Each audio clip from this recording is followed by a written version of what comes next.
I know it's on Ken's Substack. I'm trying to find. Oh, here.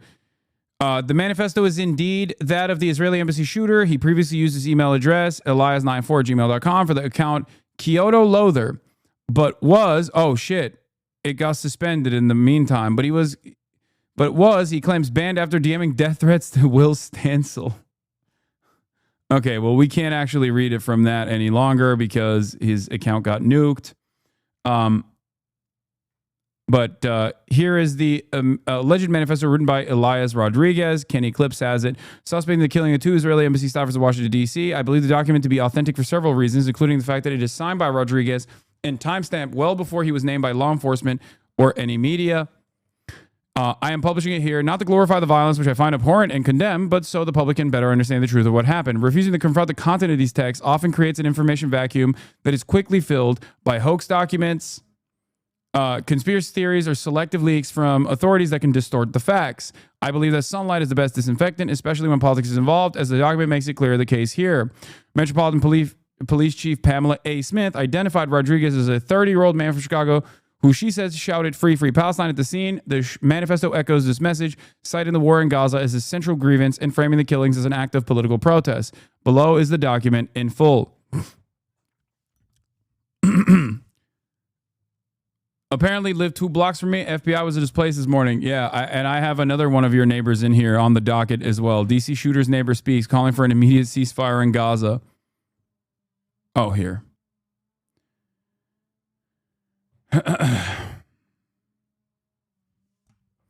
Before reading the manifesto, I think it's important to remind people that adventurism and propaganda of the deed is overwhelmingly ineffective as tactics. Anarchists were wrong about adventurism, such as ad hoc actions mainly just gives the state an excuse to do repression. Yes. I, of course, will not stand for any kind of state repression in this circumstance. Anyway, let's start. Halantar is a word that means something like thunder or lightning. In the wake of an act, people look for a text to fix its meaning. So here's an attempt. The atrocities committed by Israelis against Palestine defy description and defy quantification. Instead of reading descriptions mostly, we watch them unfold on video, sometimes live. After a few months of rapidly mounting death tolls, Israel had obliterated the capacity to even continue counting the dead, which has served its genocide well.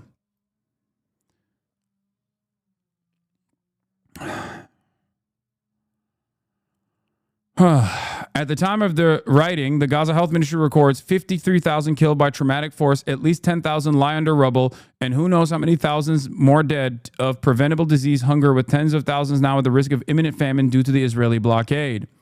All enabled by Western and Arab government complicity. The Gaza Information Office includes the 10,000 under the rubble with the dead in their own count.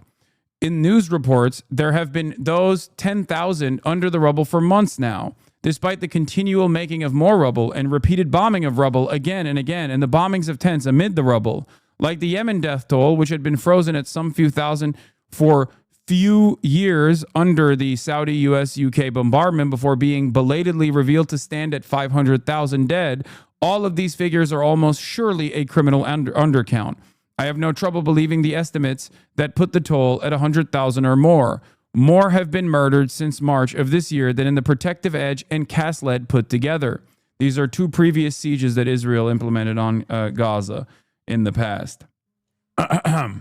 What more at this point can one say about the proportion of mangled and burned and exploded human beings whom were children? We who let this happen will never deserve the Palestinians' forgiveness. They've let us know as much.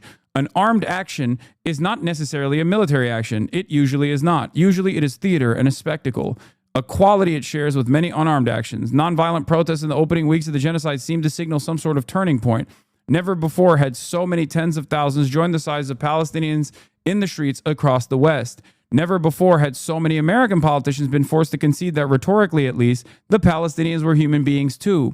But thus far, the rhetoric has not amounted to much. The Israelis themselves boast about their own shock at the free hand the Americans have given them to exterminate the Palestinians. Public opinion has shifted against the genocidal apartheid state, and the American government has simply shrugged. They'll do without public opinion then, criminalize it where they can, suffocate it with bland reassurances that they're doing all they can to restrain Israel where it cannot criminalize protests outright. Aaron Bushnell and others sacrificed themselves in the hopes of stopping the massacre, and the state works to make us feel their sacrifice was made in vain, that there is no hope in escalating for Gaza, and no point in bringing the war home. We can't let them succeed. Their sacrifices were not made in vain. The impunity that representatives of our government feel at abetting the slaughter should be revealed as an illusion then. The impunity we see is the worst for those of us in immediate proximity to the genocidaires. A surgeon who treated victims of the Mayan genocide by the Guatemalan state recounts an instant in which he was operating on a patient who'd been critically injured during a massacre when, suddenly, armed gunmen entered the room and shot the patient to death on his operating table, laughing as they killed him. The physician said the worst part was seeing the killers, well known to him, openly swagger down local streets in the years after. Elsewhere, a man of conscience once attempted to throw Robert McNamara off a Martha's Vineyard-bound ferry into the sea, incensed at the same impunity and arrogance he saw in that butcher of Vietnam as he sat in the ferry's lounge laughing with his friends. The man took issue with McNamara's very posture, telling you, my history is fine, and I can be slumped over a bar like this with my good friend Ralph here, and you'll have to lump it. The man did not succeed in heaving McNamara off a catwalk into the water. The former Secretary of State managed to cling to the railing and clamber back to his feet, but the assailant explicated the value of the attempt by saying, well, I got him outside, just the two of us, and suddenly his history wasn't so fine, was it? A word about the morality of armed demonstration.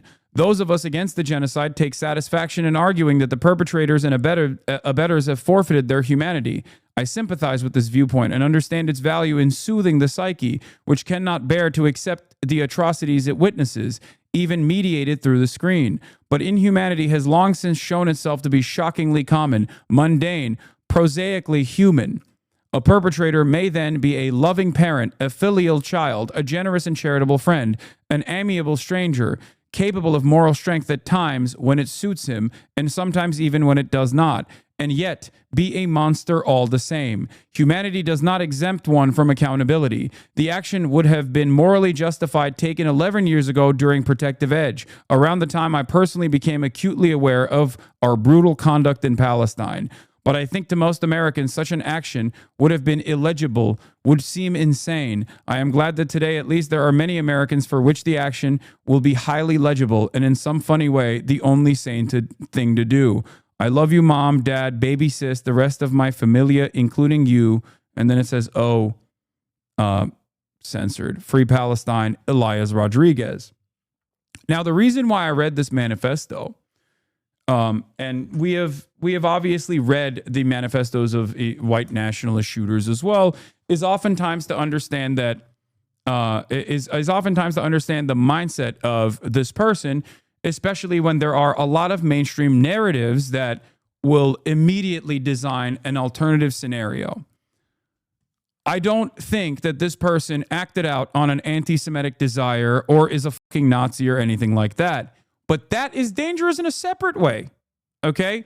The very fact that a person who is this legible, okay, the very fact that a person who has their shit together enough to be able to write a fucking write prose such as this one, in the act of vengeance, in the act of vigilante justice in his own mind, is meaningful in and of itself.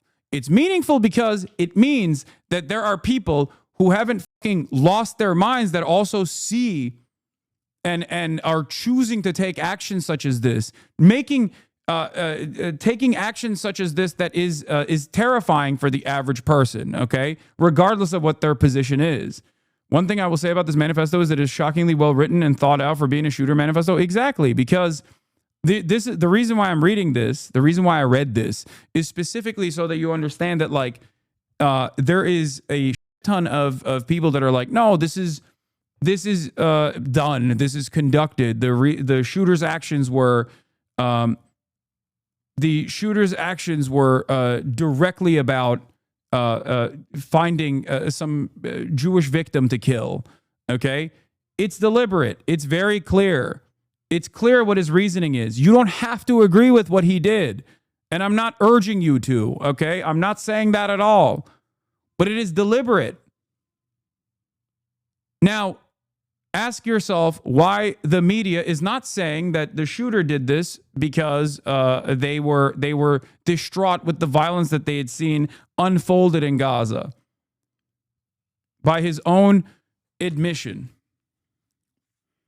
they don't have an issue saying the shooter is a fucking white supremacist when the shooter is a white supremacist. When a shooter writes a manifesto and they're a fucking white supremacist, okay, the media will at least take parts of that manifesto to dive deep into the consciousness of the fucking stochastic terrorist. They don't have an issue then. They will openly be like, this is a white supremacist shooter. He went to a fucking area where there were black and brown people, and they wanted to kill as many black and brown people as possible to fucking spark like a race riot or whatever fucking dumb shit that these crackheads believe, okay? The reason why the media won't actually fucking cover the purpose here is because they are worried about copycats, number one, even though they're obviously worried about copycats in every single circumstance. That's an understandable fear to have. But more importantly than copycats, the reason why the motivation here is left to whatever the Israeli government is saying, even though they're fucking thousands of miles away, the reason why the narrative is set in this way is because this, if shown to the average American is not exactly favorable on Israel. The average American is not exactly going to, they're already selfish. They're already violent. We are predisposed to violence in this country. We have an incredible, an incredible amount of tolerance for violent acts. That's the reason why they don't want to fucking, mention this. That's the reason why they won't talk about this.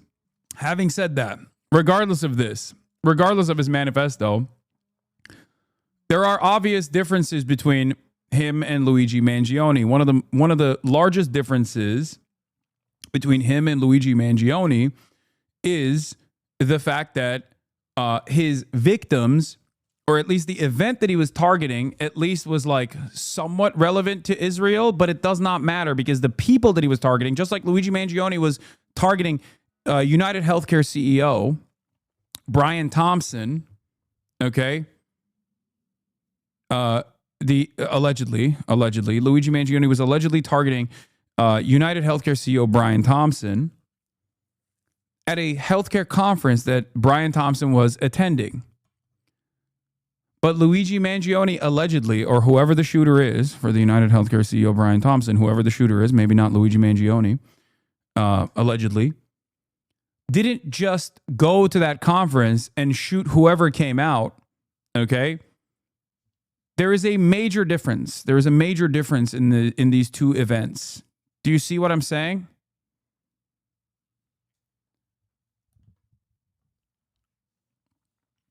That's it. Because the reality of the matter is, while Americans are very draconian, there is a reason why they were favorable to Luigi Mangione's position. They immediately understood, allegedly, before we even knew who Luigi Mangione was, once the name of the victim came out, once the name of the murder victim came out, Brian Thompson, everybody knew what the fuck was up.